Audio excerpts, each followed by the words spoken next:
Hello and welcome to Personal Finance. I'm Gugulethu Cele. Financial institutions often inundate consumers with the option of credit. One such example highlighted by a viewer is a revolving loan. Wikus Olivier of DebtSafe joins me now to help us take a look at revolving loans versus credit cards. Good to have you again on this evening, Wikus. Always a pleasure. Maybe let's take a look at these particular two product offerings and get into the nitty-gritties as to what each entails. Let's start off with one that's familiar to the audience, which is a credit card. Yeah, credit card is also a form of a revolving credit. It just says that you have access to a specific facility up to a certain amount, and you can pay that off and make use of it and pay it off and make use of it over a period of time. You can roll the outstanding balance across month to month, and that's basically how it works. Revolving loan, basically the same thing. The big difference there is that it's a fixed installment. With a credit card, the installments will fluctuate depending on how much you used, but on a revolving loan specifically, you also get access to a facility up to a certain amount, which you have to repay over a period of time. Is the period of time locked in? Maybe a couple of months? On the loan, it gets down to a specific interest rate, a fixed installment, and a fixed term as well. Many of these banks they market it that. There's different terms, and some of them will give you access to a facility 3 times your gross monthly salary. That's some of huge, them, though. It's huge. Some of them have an unlimited facility, depending on your affordability, of course. But all of them, it seems like they say on a revolving loan that you have to repay 15% before you get access to the funds there. Meaning that if you have a facility of 10,000 Rand and you make use of that 10,000 Rand, and you have to repay 15% at least of that 10,000 Rand that you took out as a loan in order to get access to the remaining facility again. Oh, so there's certain restrictions and limitations placed there. Yes. But you mentioned the nitty-gritties there, and I think I was shocked by the revolving loan giving you such huge exposure to amount of credit, like you said, 3 times your gross salary. How do you know which one is right for you, Wikus? Well, it comes down to planning and affordability, and also depending on what you want to do. Because your loans typically is if you want to buy something. There's something specific, maybe a television that you want to buy or something. And you can budget for it specifically because the installment amounts are fixed. So it just makes it easier to manage your finances around a revolving loan. With a credit card, it's a bit more difficult because it's not always as transparent as you want it to be. You're not fully aware most of the times of what you've spent on your credit card and how much did you put onto a budget facility, how much did you put on a straight facility. So it becomes a little more difficult to manage. But with the loans, it makes it a bit easier to not slide into debt too quickly, and you probably won't get any surprises there.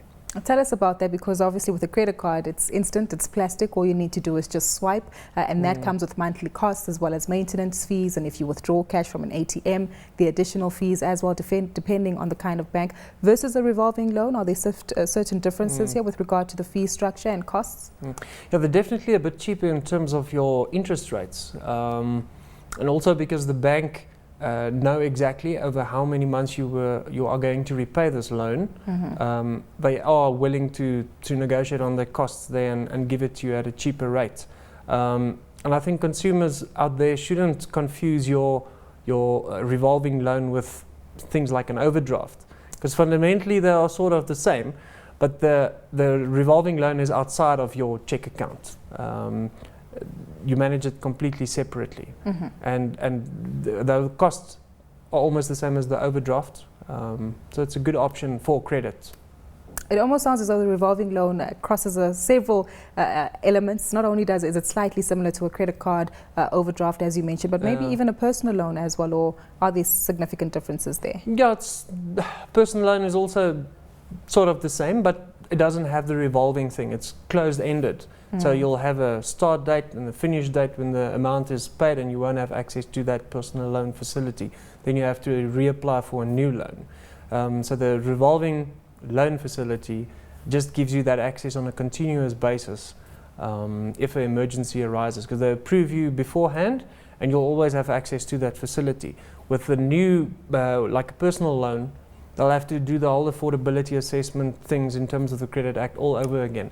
So I can see with the Credit Act amendments, a lot more of these revolving loans will be given out in the future. That's my opinion on it. Doesn't that almost defeat the purpose then of this new Credit Act, where they're trying to minimize the amount of South African consumers who are actually under debt? Yeah, not really, but I think they just make their own jobs easier. But because it's cheaper and it's more manageable for consumers, and there is a fixed installment, they won't get access to the facility in any case if they're not able to afford it. But yeah, it's better, cheaper than credit cards, and a better option if you want to buy something specific. Because credit cards have been designed to just, in case of an emergency or to manage your cash flow.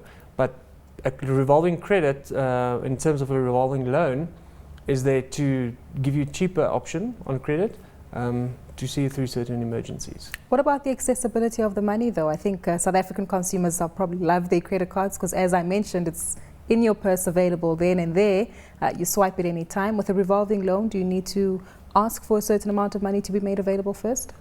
Yeah, they usually have a minimum amount that, like FNB, I know there's I think a 5,000 Rand minimum that you can apply for on a revolving loan. But you apply like a normal loan.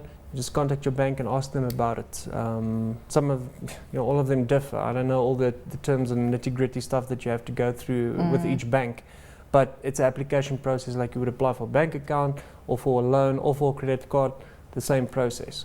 But it will be separate from your check account. You touched on the interest rates and that the revolving loan is slightly cheaper, but what about credit limits? Because with a credit card, those fluctuate and sometimes the banks entice you with offers to increase it. On a revolving loan, can that ever be increased, or is it set at a fixed limit? It's set at a fixed limit. There is options to increase it, but when they give you the credit, the installments and things are pre-calculated already. So they know if you have a facility of 10,000 Rand, 300 Rand will be your installment. So if you don't make use of it, you don't have to obviously pay an installment, or it won't cost you anything. But the moment that you make use of that facility, then that installment kicks in. And if they increase your facility in the meantime, or they won't increase it while you are repaying, then it obviously affects your installment amounts there. And they want to keep it fixed. That's the thing. Through my conversations with some of the banks, they said that this is a facility that they want to use to sort of educate consumers and to get them in that habit of paying monthly. With your credit card, many people just end up paying the minimum amount that they're supposed to pay. And hence they're rolling it over from month to month, and that's how they get into a debt spiral, because they don't know how much they owe actually on the credit card, and then they just keep on swiping it. With the loan facility, it's better because you know how much you owe, you know how much you're going to repay or how much you have to repay in terms of your credit agreement, and it's a bit safer.